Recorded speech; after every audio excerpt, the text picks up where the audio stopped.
For most of human history, war was savage, but it was inexpensive.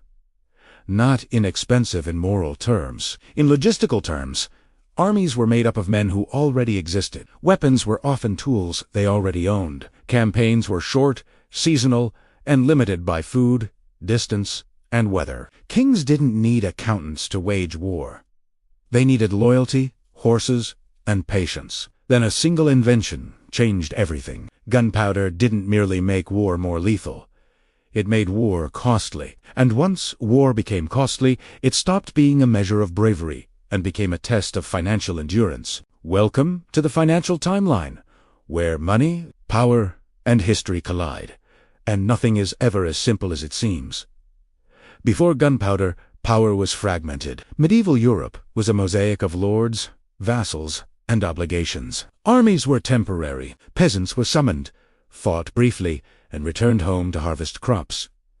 Knights supplied their own armor. Castles were defensive tools, not instruments of expansion. War had built-in limits because it depended on people who still had to survive. No treasury could fund endless conflict because no treasury needed to poos too hard, and armies melted away. Food ran short.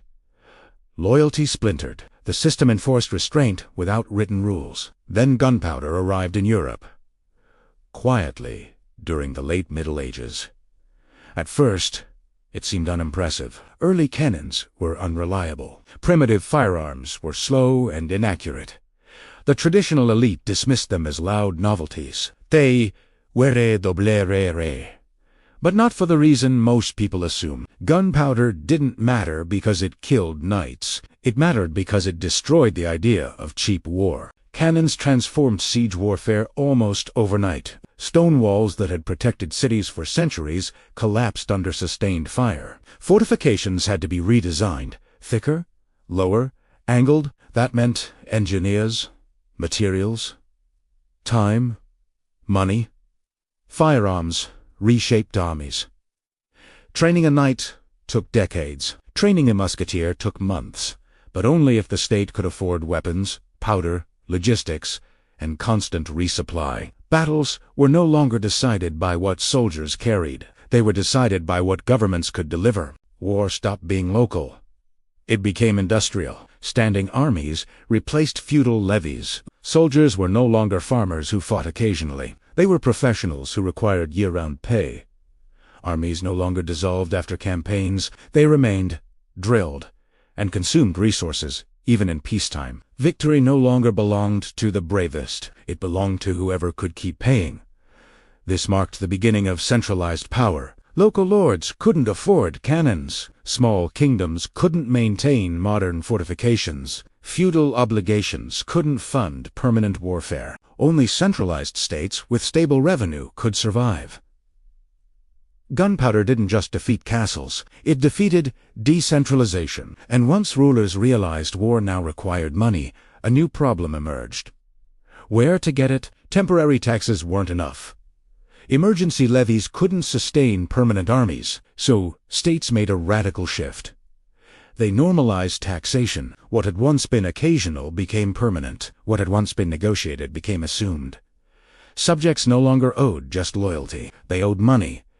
Even that wasn't sufficient. Gunpowder wars were vast, prolonged, and relentless. Cannons, powder, fortresses, ships, and soldiers cost more than taxes could raise. So governments turned to borrowing. This is where finance truly enters the story. States issued debt not as desperation, but as strategy. Wars were funded by bonds.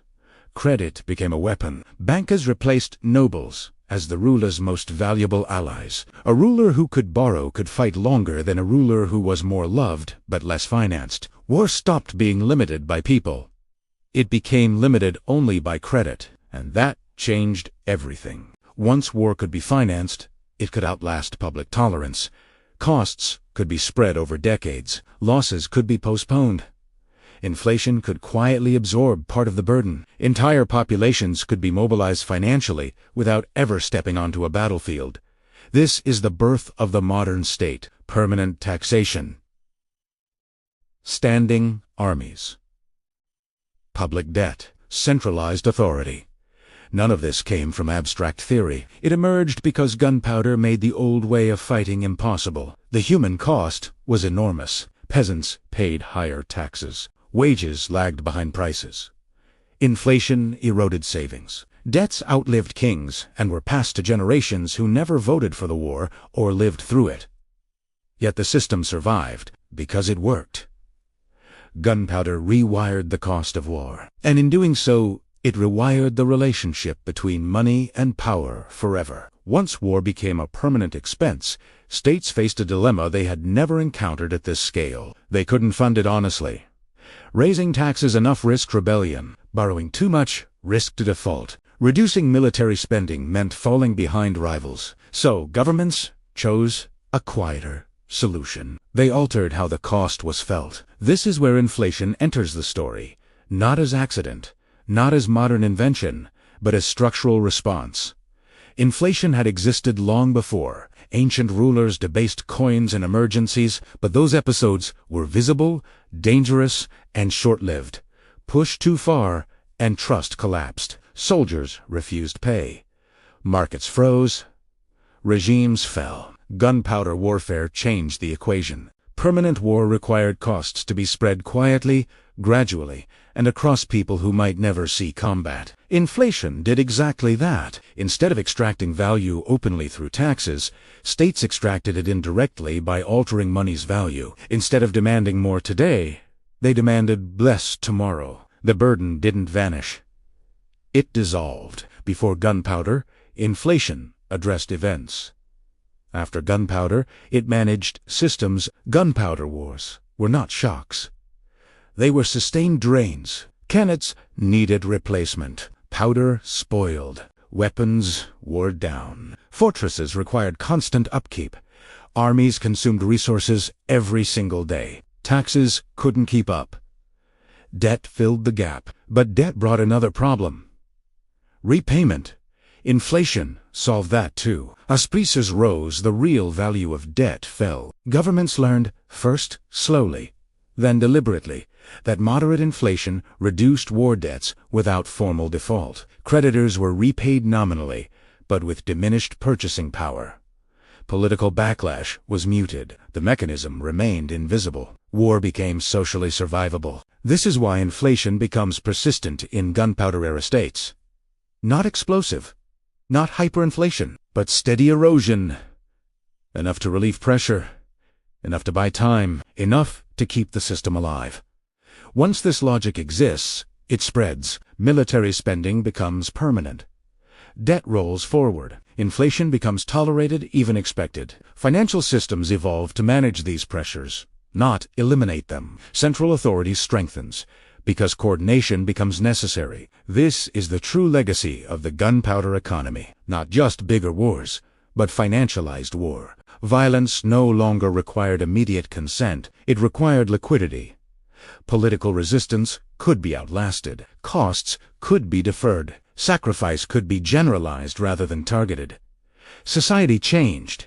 People who never fought still paid. Savings lost value quietly. Wages lagged behind prices. Entire generations inherited obligations created by wars they never chose. This is why modern states feel durable. Today, warfare isn't constrained by manpower. It's constrained by budgets. Aircraft carriers, satellites, cyber systems, logistics networks. These are financial commitments as much as military ones. And just like in the age of gunpowder, the question isn't who fights best. It's who can afford to keep fighting. Restraint rarely comes from morality alone. It comes from cost, when cost is absorbed, deferred, or disguised. Restraint weakens. This doesn't mean war is inevitable. It means war is structural. It exists inside systems designed to make it sustainable. As long as those systems remain, money and violence will remain linked, even when the battlefield feels distant. This is why debt, inflation, and public finance can never be separated from power. They are not abstract concepts. They are tools that allow states to project force without collapsing. They are the legacy of the moment technology made violence too expensive to manage informally. Gunpowder didn't just change war. It changed what power required to exist. The lesson isn't that technology is evil or finance is corrupt. It's that systems evolve around the costs they must absorb. When those costs grow large enough, they reshape everything upstream: institutions, money, and lives. History doesn't repeat, but it rhymes with brutal consistency. When technology raises the price of power, money fills the gap. And once that bridge is built, it is rarely taken down. If this gave you a new perspective, subscribe. History has answers, and I'll show you where to find them.